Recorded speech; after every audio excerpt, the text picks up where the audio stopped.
Hi, how are you? Hi, Chrissy. I'm well. How are you?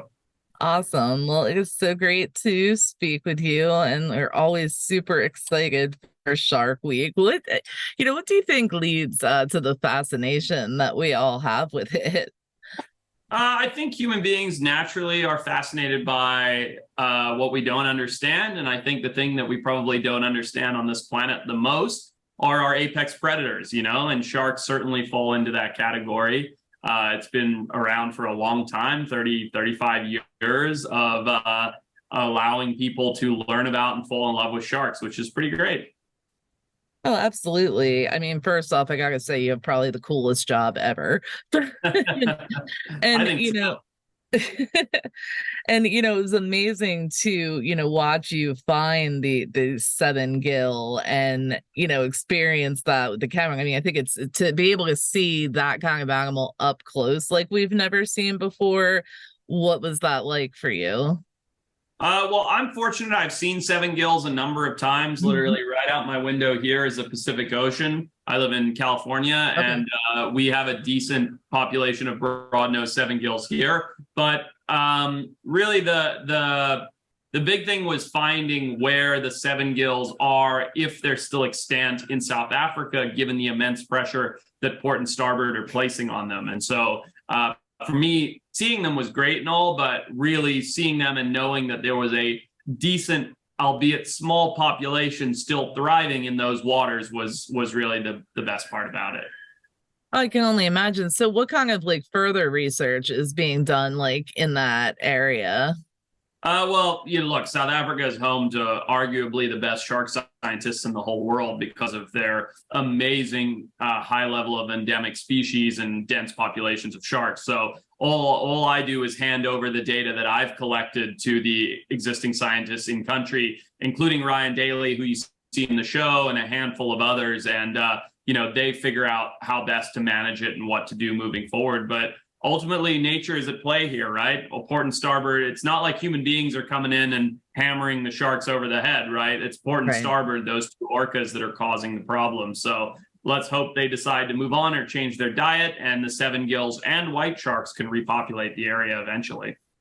Oh, absolutely. I thought it was so interesting, even watching, several of the other, Shark Week shows too, to see like just that whole area of, migration and how much goes through that area, and to think that like two whales could just matter, wipe out that much, It's a really good parallel to draw between humanity and lesser intelligent species, because you take port and starboard, two highly intelligent organisms, and they're able to practically eliminate an entire country's apex predator population. And it's a good option for us to reflect on ourselves as human beings and think of the damage that we can cause to the oceans, and how we're able to eliminate large populations of animals with very few people putting pressure on it. So yeah, it is remarkable, but orcas are very, very intelligent, that's for sure. Absolutely. So, I mean, what other, I mean, there was definitely, other than the seven gill, there was certainly other more alien type species of sharks, that were mentioned on the show. But is there, any others as well that are still, being researched or studied? Yeah, I mean, there's a whole bunch of species that we showcase in the show. In fact, that's the Right. best part of the show, if you ask me, is the Yeah. ability to shine a spotlight on the lesser known species and allow the world to fall in love with them. So yeah, I mean, what's being done with them? As I said before, there's a lot of really good scientists in South Africa, and they're different. Every animal has to be managed differently, right, for conservation purposes, whether it's breeding or Head Start programs or a captive capture, and the list goes on and on and on. But for the most part, a lot of those species are not in trouble. The shy sharks are not in trouble. The pajama sharks are not in trouble. Their populations are healthy and doing well. And then there are other organisms like the white spotted wedgefish, which are their populations reducing by 40 something percent year after year. And we really don't know why, which is why that data is so incredibly valuable to try and stop that process. And so, yeah, I'm sort of the mercenary that they call in to try and get the data, and then I hand it over to scientists far more capable than myself to try and work on the problems. Absolutely. So, I mean, working my favorite part was probably seeing the pajama sharks, and you guys were able to actually catch the mating ritual for Yeah, that. that was my Just favorite part too.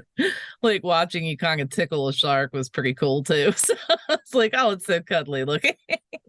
That was definitely my favorite part as well, was having like actual affectionate sharks, sharks Right. that were lining up. I'm over here tickling one, and there's another one nuzzling my armpit and another one in my neck. I'm like, I'll get to you in a minute, and it's yeah, it was great. I absolutely love those sharks. I truly fell in love with those striped pajama sharks. I know. It's like, oh, it's like little sea puppies. So it's like so adorable. Yeah, they really were. So, obviously with, each expedition that you go out on, I'm sure that, you're learning something new and something different. What is next for you right now? Yeah, there's lots of stuff in the pipeline. Nothing currently slated with Discovery Channel, but lots of stuff. I'm working with Colossal Biosciences, which is the de-extinction company, and we have some really big stuff on the horizon on the de-extinction front. There's a lot of conservation work going on with some large brands that, I don't know how much I can release at this point in time, but, big scale conservation work that I'm heavily involved in and really excited about. That's super exciting. Well, I want to thank you so much for taking a few minutes out to speak with me. Appreciate it. Like, love the show. It's definitely fascinating. My pleasure. Thank you so much, Chrissy. Thank you. Enjoy the rest of your day. Take care.